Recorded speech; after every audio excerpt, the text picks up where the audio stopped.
Still think Ukraine is losing? Then you haven't been paying attention. Because while the internet churns out endless doom clips, while comment sections scream collapse, and while Russian propaganda floods every algorithm it can reach, something very different is happening on the battlefield. On November 13th, Ukraine launched a wave of long-range Flamingo missiles, brand new, homegrown weapons, and in a single night hit Russian military infrastructure stretching from occupied Crimea to Zaporizhia, and even inside Russia itself. According to Ukraine's military and multiple independent reports, several dozen targets were struck, with air defenses knocked offline, logistics hubs burning, and command posts thrown into chaos. That's not a country on the edge of defeat. That's a country adapting, striking back, and rewriting the rules of this war.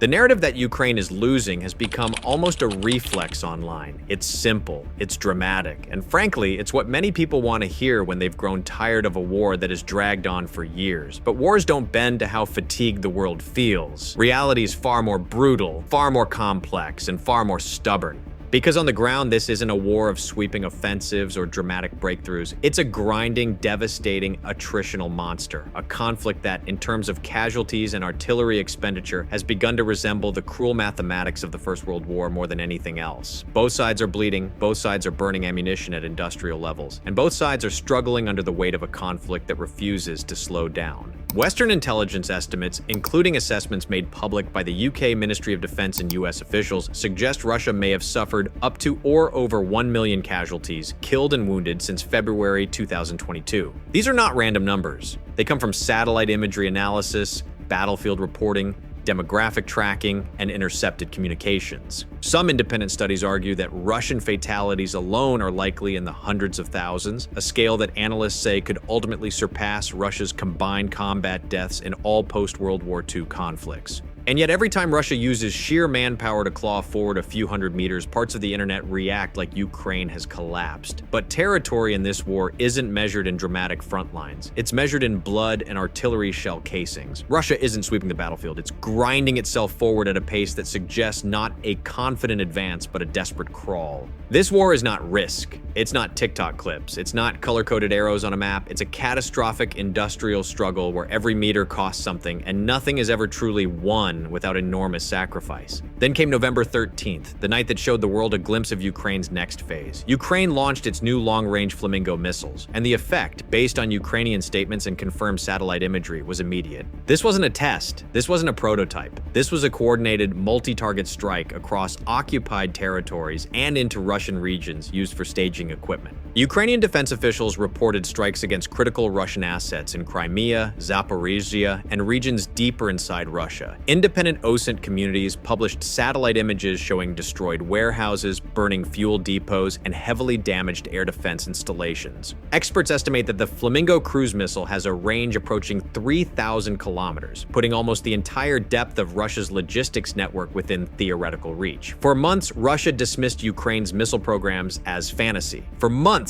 online commentators insisted Ukraine lacked the industrial capacity to build long-range precision weapons. Then, in a single night, dozens of explosions proved otherwise. What makes this moment historic isn't just the damage, it's what it signals. Ukraine has crossed a technological threshold. It isn't just relying on Western-supplied systems anymore. It's building a long-range arsenal of its own. And in war, independence of supply is everything. This strike exposed a truth Russia hoped the world wouldn't see. Ukraine isn't becoming weaker, it's becoming more capable with each passing month. Ukrainian officials and Western analysts say that in the first 10 months of 2025, Russia launched over 44,000 Shahed-type attack drones, based on compiled strike data tracked by Ukrainian authorities, Western think tanks, and OSINT sources. That's about 4 times more than the same period the year before. If sheer volume alone won wars, Ukraine's infrastructure should have been erased, but it wasn't. The lights are still on, the economy still functions. The power grid has been hit hard and repeatedly, but not destroyed. For Russia, that is failure.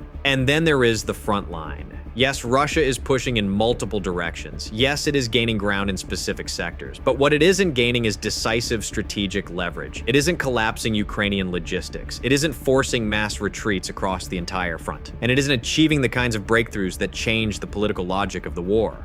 Whenever Russia does gain territory, the story is the same. Waves of infantry assaults backed by heavy artillery, grinding through defensive layers and losing hundreds of soldiers for every few hundred meters gained. Think tanks like the Institute for the Study of War and CSIS routinely describe these advances as incremental, extremely costly, and limited in strategic impact. Meanwhile, Ukraine continues to destroy high-value Russian assets: S-300 and S-400 launchers, radar stations, logistics hubs, armored vehicles, mobile command posts. Verified satellite imagery and geolocated footage show Russian systems being hit almost daily. Russia may be advancing in places, but it is losing the technological duel. And in modern war, technology determines survivability. This isn't momentum. This is a slow-motion, self-inflicted wound. Pokrovsk is a perfect example of how online narratives distort reality. Russian forces have pushed aggressively around the city, attempting to create a pincer movement. Russian state media talks about inevitable encirclement, but Ukrainian commanders report that a supply corridor remains open, narrow,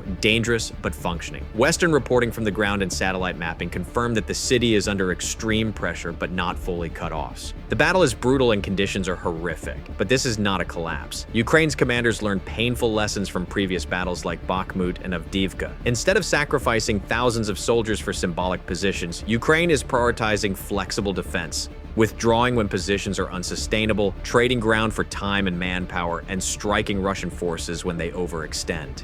Drone footage and geolocated videos show Ukrainian units hitting Russian infantry columns, catching armored vehicles in kill zones, and launching counterattacks that stall Russian advances. Analysts from ISW describe Russian gains around Pokrovsk as limited, costly, and uncertain. Pokrovsk is not a turning point. It is another chapter in a war defined by slow progress and enormous cost. To understand the stagnation, you must understand attrition. Multiple Western estimates suggest Russia has suffered hundreds of thousands of soldiers killed and many more wounded. Several analyses argue that total Russian casualties, killed and injured, now exceed hundreds of thousands more than any conflict Russia has fought since World War II. Some analysts say this war may ultimately surpass Russia's combined combat losses from all post-World War II wars if current trends continue.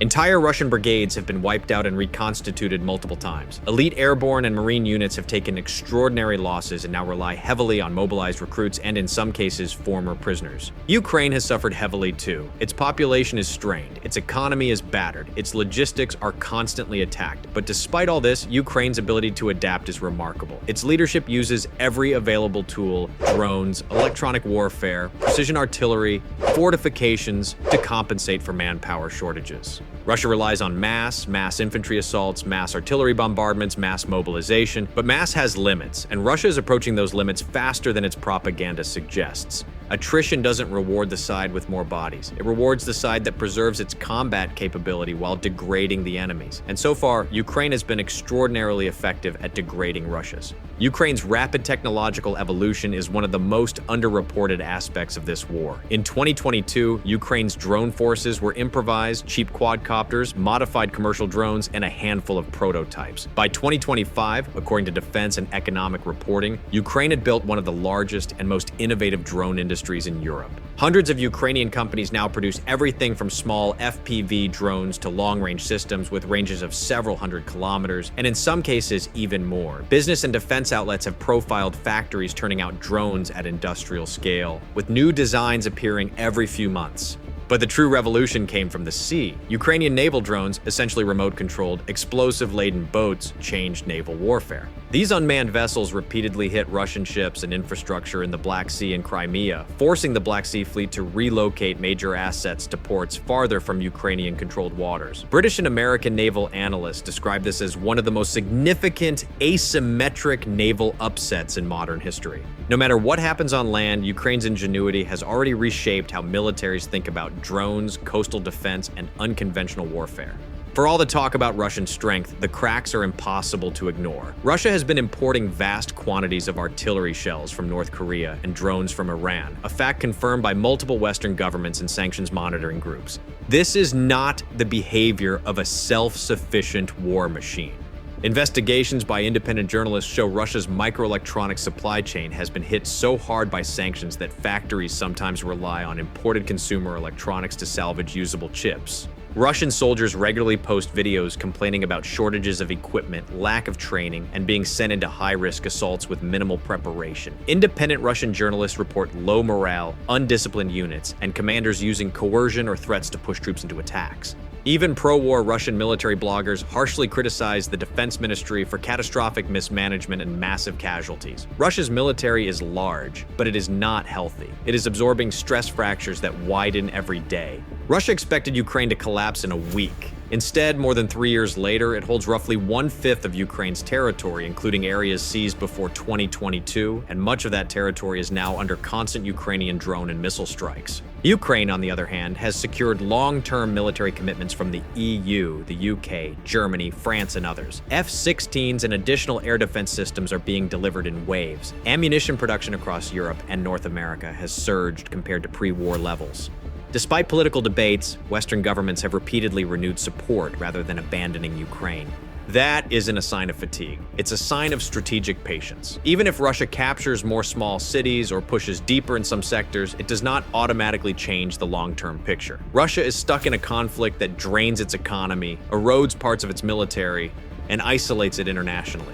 Ukraine is battered, but still standing, still adapting, still striking deep into Russian territory once considered safe. So, is Ukraine losing? No. Is Russia winning? Also no. This war refuses all the simple narratives people try to force on it. It isn't a clean collapse on one side or a clean victory on the other. It is a grinding, evolving, unpredictable struggle shaped by long-range strikes, drones, industry, endurance, and innovation. Ukraine is not crumbling. If anything, it is reinventing how a smaller nation can fight a larger aggressor, using technology, precision weapons, and adaptive tactics to punch far above its weight. Each month brings new weapons, new strategies, and new ways of striking deep into areas Russia once assumed were untouchable.